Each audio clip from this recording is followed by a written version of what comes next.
नमस्कार। आपका अखबार के इस अंक में आपका स्वागत है। मैं हूं प्रदीप सिंह।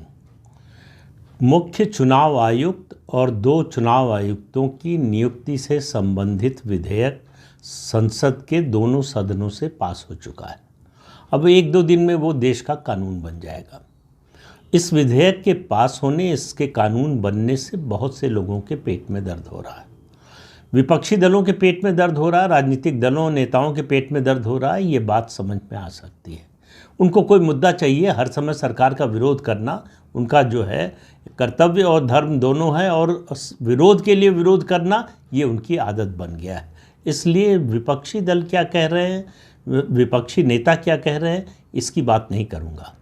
देखिए, इस देश का कबाड़ा जो है वो करने में जो एक वर्ग मेरी नज़र में बहुत जिसकी बड़ी भूमिका रही है, वो है न्यायपालिका।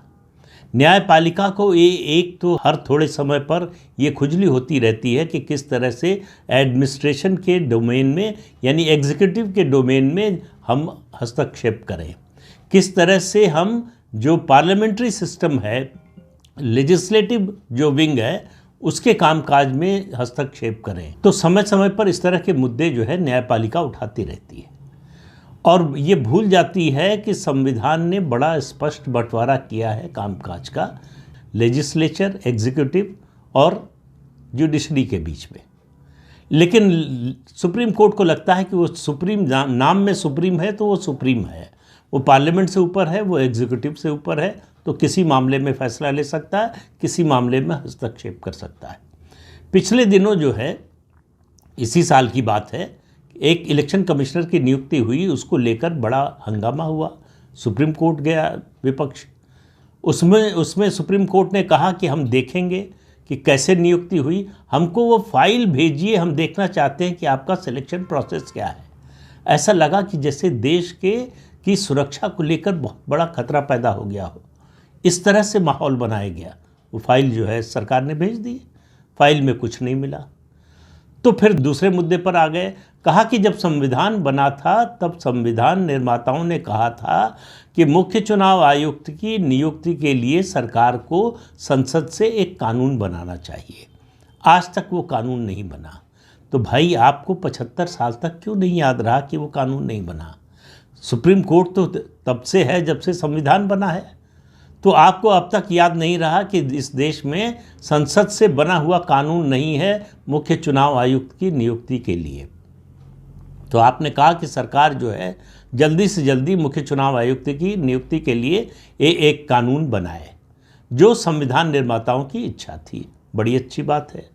उसके बाद आपने कहा कि जो है, जब तक ये कानून नहीं बनता तब तक एक अस्थायी व्यवस्था होगी, जिसमें एक 3 लोगों की सिलेक्शन कमेटी होगी, जिसके अध्यक्ष होंगे प्रधानमंत्री, उसके 2 सदस्य होंगे, एक चीफ जस्टिस ऑफ इंडिया और दूसरे लोकसभा में सबसे बड़े दल के नेता। तो ये भी हो गया। उसके बाद सरकार संसद में कानून ले आई है। कानून में क्या प्रावधान है, पहले उसकी बात कर लेता हूँ। कानून में जो प्रावधान है, इसका जो एक्ट बना है अब, उसके सेक्शन 6 में ये लिखा है कि एक सर्च कमेटी बनेगी। कौन होगा उसमें?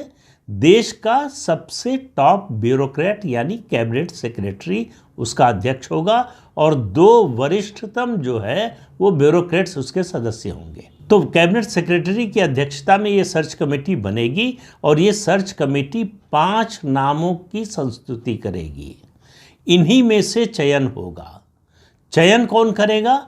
उसके लिए तय हुआ कि प्रधानमंत्री की अध्यक्षता में एक 3 सदस्यीय कमेटी बनेगी। उनमें प्रधानमंत्री के अलावा बाकी 2 जो सदस्य हैं, उनमें एक तो लोकसभा में विपक्ष जो भी सबसे बड़ी पार्टी है उसका नेता होगा, और दूसरा एक कैबिनेट मिनिस्टर होगा जिसको प्राइम मिनिस्टर नॉमिनेट करेंगे। तकलीफ यहीं से शुरू हो गई। पहला हमला हुआ कि भाई सीजेआई को हटा दिया कमेटी से। सीजेआई कभी कमेटी में थे नहीं। वो एक तात्कालिक व्यवस्था थी जिसमें सीजेआई थे, क्योंकि कमेटी बनाने का काम सरकार के ऊपर था, संसद पर था। संसद ने कमेटी बना दी, तो आपके पेट में दर्द क्यों हो रहा है? पहली बात। और कहा गया कि अब ये तो इलेक्शन कमीशन जो है अब तो निष्पक्ष रह ही नहीं गया, तो चुनाव निष्पक्ष हो नहीं सकते, इसलिए देश में जनतंत्र के लिए बहुत बड़ा खतरा पैदा हो गया है और डेमोक्रेसी खत्म हो जाएगी। ये पॉलिटिकल लोग बोलें, भारतीय जनता पार्टी के और प्रधानमंत्री नरेंद्र मोदी के राजनीतिक विरोधी बोले तो ये बात समझ में आती है, उनको इस तरह का हमला करना है, इस तरह की बात करनी है। लेकिन अगर सुप्रीम कोर्ट का कोई रिटायर्ड जज इस तरह की बात करता है, तब आपके कान खड़े हो जाने चाहिए कि ये वही मानसिकता है जिसने इस देश को बर्बाद किया, इस देश का बेड़ा गर्क किया है।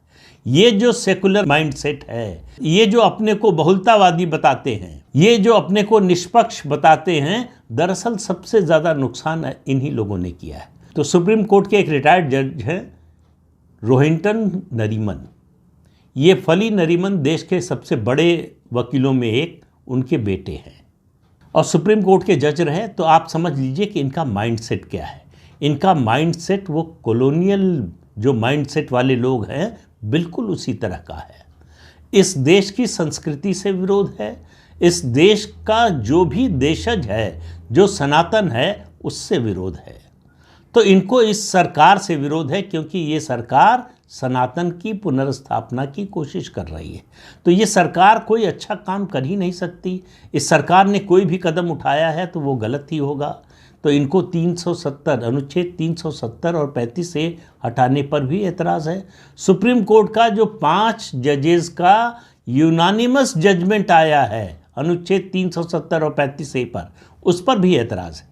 उनका कहना है कि सुप्रीम कोर्ट ने बहुत गलत काम किया है। सुप्रीम कोर्ट ने एक तरह से फेडरलिज्म पर हमला किया है और सुप्रीम कोर्ट को ऐसा नहीं करना चाहिए था।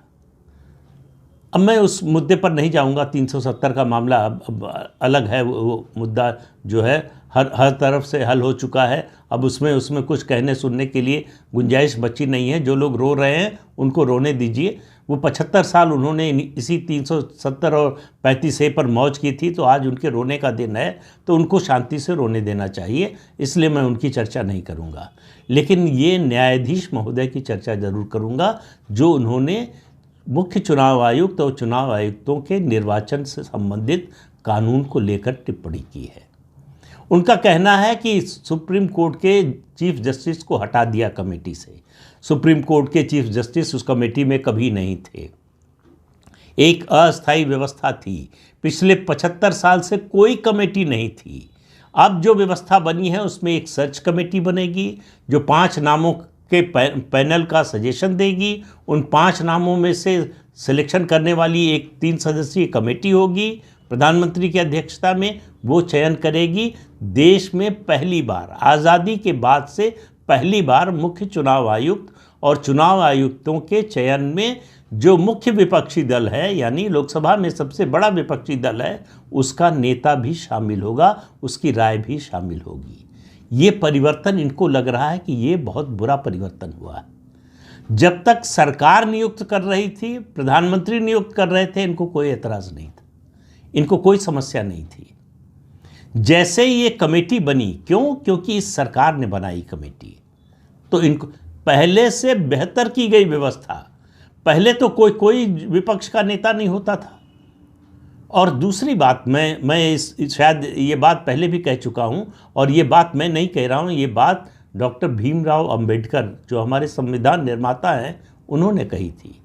जब सुप्रीम कोर्ट के चीफ जस्टिस ऑफ इंडिया को वीटो पावर जजों की नियुक्ति में देने की बात आई और प्राइम मिनिस्टर को नहीं, तब उन्होंने कहा था कि ये मानना कि सुप्रीम कोर्ट का चीफ जस्टिस सारे राग द्वेष से ऊपर होगा, उसमें कोई बुराई नहीं होगी, वो कोई पक्षपात नहीं करेगा, उसकी कोई निजी पसंद नापसंद नहीं होगी और वो हर तरह से जो है निष्पक्षता से काम करेगा, ये बिल्कुल गलत है। आप एक चुने हुए प्रधानमंत्री को वीटो पावर देने को तैयार नहीं हैं, लेकिन एक व्यक्ति को जो चीफ जस्टिस ऑफ इंडिया है ये मानकर कि वो सर्वगुण संपन्न है, उसको वीटो पावर देने को तैयार है। उन्होंने इसका विरोध किया था, तो वीटो पावर नहीं मिला सीजेआई को जजेस की नियुक्ति में।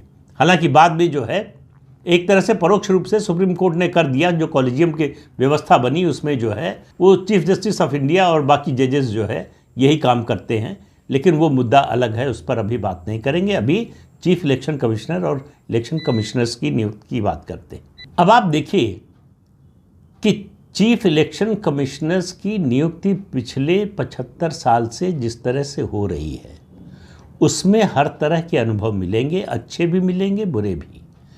आज तक आज़ादी के बाद से जितने चीफ इलेक्शन कमिश्नर हुए हैं, पब्लिक परसेप्शन में और विशेषज्ञों की राय में भी, अगर कोई सबसे निष्पक्ष और सबसे ईमानदारी से काम करने वाला चीफ इलेक्शन कमिश्नर बना है तो उसका नाम था टी.एन. शेषन।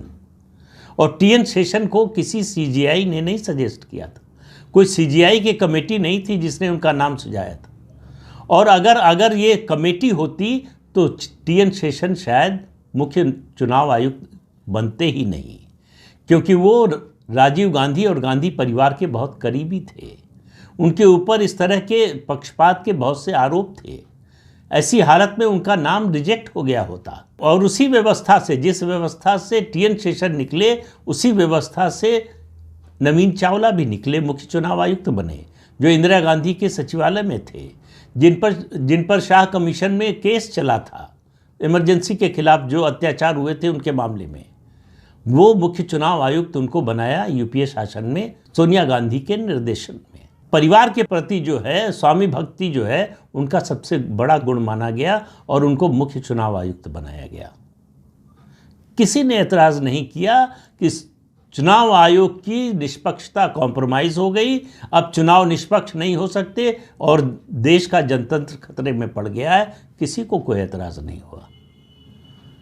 लेकिन जैसे ही मोदी के शासन में नियुक्ति होने लगी, यानी सोनिया गांधी की रिकमेंडेशन पर कोई मुख्य चुनाव आयुक्त बने तो चुनाव आयोग की निष्पक्षता बढ़ जाती है।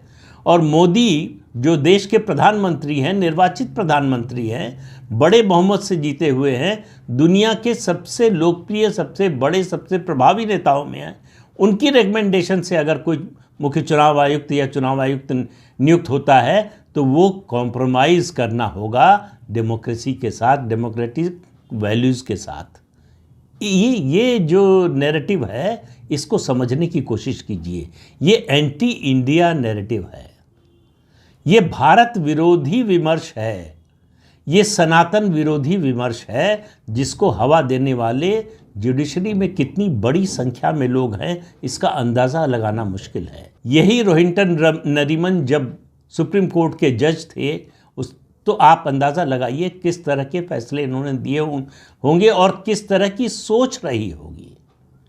इन लोगों की सोच जो है, वो जो कॉलोनियल माइंडसेट है, जो अंग्रेज़ अपनी औलादें छोड़ गए थे, उनकी जो सोच होती है वही सोच है। ये भारत के बारे में, सनातन के बारे में, भारतीय संस्कृति के बारे में, भारतीय सभ्यता के बारे में जो कुछ है उस सब को बुरा समझते हैं, उस सब को त्याज्य समझते हैं। उसका त्याग होना चाहिए, उसका विरोध होना चाहिए, उसको ख़त्म कर देना चाहिए, ऐसा इन लोगों का मानना है। तो चुनाव आयुक्तों की नियुक्ति प्रधानमंत्री नरेंद्र मोदी के नेतृत्व वाली कमेटी न करे, लेकिन अगर उसमें सीजीआई को आप शामिल कर दें उस कमेटी को, तो वो कमेटी अचानक रातों रात निष्पक्ष हो जाएगी।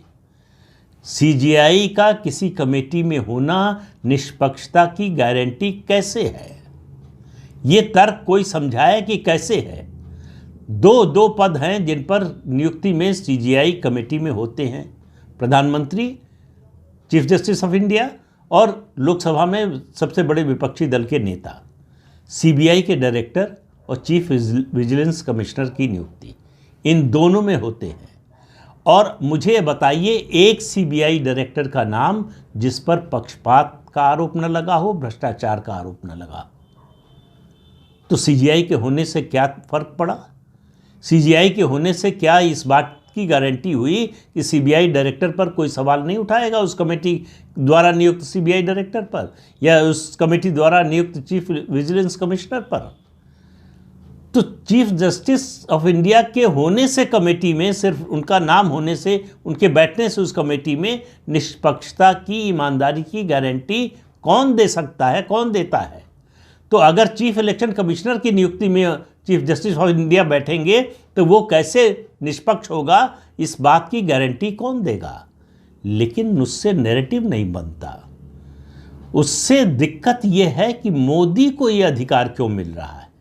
तकलीफ मोदी से है। चीफ जस्टिस ऑफ इंडिया से कोई प्रेम नहीं है, उस कमेटी से कोई प्रेम नहीं है जिसमें सीजीआई हो। सारी तकलीफ ये है कि मोदी क्यों हैं। मोदी से पहले जब नियुक्ति होती थी मुख्य चुनाव आयुक्त और चुनाव आयुक्तों की, वो केंद्र सरकार करती थी, प्रधानमंत्री का सबसे प्रमुख रोल होता था, कोई कमेटी नहीं होती थी, विपक्ष के किसी नेता की कोई से नहीं होती थी, कोई राय नहीं होती थी, तब तक किसी को कोई एतराज़ नहीं था। आज जैसे ही मोदी के हाथ में अधिकार मिला है, और वो भी अधिकार उन्होंने बांट कर लिया है, अकेले नहीं लिया है, एक व्यवस्था बनाई है, एक स्ट्रक्चर बनाया है कि कैसे सिलेक्शन प्रोसेस चलेगा और कैसे नियुक्ति होगी, तब भी एतराज़ है। तो एतराज़ सिलेक्शन प्रोसेस से या एतराज़ उस कमेटी से नहीं है, सारा एतराज़ नरेंद्र मोदी के वहाँ होने से है।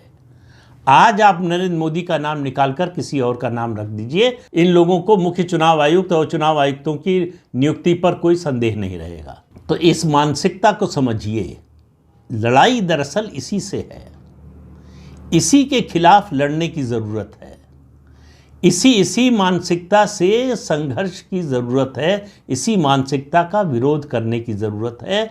जो मानकर चलता है कि फलां अगर है तो वो बेईमानी ही करेगा और उसके अलावा कोई है तो ईमानदार ही होगा, ये जो प्री कंसीव्ड नोशन है, पहले से ये तय किया हुआ है कि किसको हम ईमानदार कहेंगे और किसको हम बेईमान कहेंगे, उसको समझने की कोशिश कीजिए। जो भी सनातन की बात करेगा, जो भारतीय संस्कृति की बात करेगा, जो उपनिवेशवाद के विरोध की बात करेगा, उसका विरोध होगा, उसके खिलाफ खड़े होने वाले इस देश में मिलेंगे, और ज़्यादातर मिलेंगे इंटेलेक्चुअल्स जो लेफ्ट लिबरल कैंप के हैं। उन्होंने पिछले 75 साल से यही काम किया है, और जो सत्ता रही है इससे पहले उनका पालन पोषण करती रही है। अब उनकी तकलीफ यही है कि उनका पालन पोषण बंद हो गया है, तो उनका विरोध करना तो बड़ा स्वाभाविक है। लेकिन मैं फिर कहता हूं कि जो न्यायाधीश रह चुके हैं वो इस तरह की बात कैसे कर सकते हैं। तो क्या 370 पर जो फैसला है सुप्रीम कोर्ट का, 5 जजेस की कॉन्स्टिट्यूशन बेंच का आम सहमति से फैसला आया है, उसकी आलोचना सुप्रीम कोर्ट का अपमान नहीं है। हालांकि मैं ये इस बात से सहमत नहीं हूं कि सुप्रीम कोर्ट के किसी फैसले की आलोचना नहीं हो सकती है, लेकिन अगर सुप्रीम कोर्ट का एक पूर्व जज इस तरह से बोलता है तो निश्चित रूप से वो सुप्रीम कोर्ट के उन 5 जजेस की समझदारी पर सवाल उठा रहा है। एक तरह से ये व्यक्तिगत टिप्पणी है, ऐसा मेरा मानना है। आप जजमेंट को क्रिटिसाइज कर सकते हैं, लेकिन आपके क्रिटिसिज्म से अगर ये ध्वनि निकले कि आप उनकी समझदारी पर सवाल उठा रहे हैं तो ये चिंता की बात है। ऐसे लोगों ने 75 साल इस देश की न्याय व्यवस्था को चलाया है। इससे आप अंदाज़ा लगा लीजिए कि क्यों आधी रात को आतंकवादियों के लिए सुप्रीम कोर्ट के दरवाजे खुल जाते हैं और आम आदमी के लिए दशकों दशक तक जो है दरवाज़ा खुलता ही नहीं, एक खिड़की भी नहीं खुलती, दरवाज़ा तो छोड़ दीजिए। इसी व्यवस्था को बदलना है, और इसी व्यवस्था को बदलने का प्रयास नरेंद्र मोदी कर रहे हैं, इसीलिए उनका इतना विरोध हो रहा है, और ये आने वाले समय में होता रहेगा। जब तक इनमें ताकत बची रहेगी, जब तक इनको ताकत बाहर से मिलती रहेगी, तब तक ये विरोध करते रहेंगे। तो इनकी ताकत को ख़त्म करना है, इनको जो समर्थन मिलता है उसको ख़त्म करना है। देश को उपनिवेशवाद की मानसिकता से बाहर निकालना है, और लोगों में ये भरोसा, ये आत्मविश्वास जगाना है कि हमारी जो संस्कृति है, हमारी जो सभ्यता है, वो गर्व करने की चीज़ है, शर्म करने की नहीं। ये बात जिस दिन समझ में आ जाएगी, हम सब लोगों को, 140 करोड़ लोगों को, ये देश पूरी तरह से बदल जाएगा। इस अंक में इतना ही। अगले अंक में फिर मिलेंगे किसी नए मुद्दे के साथ। तब तक के लिए अनुमति दीजिए। आपसे अनुरोध है कि ये चैनल देखिए, शेयर कीजिए, लाइक कीजिए और सब्सक्राइब ज़रूर कीजिए। नमस्कार।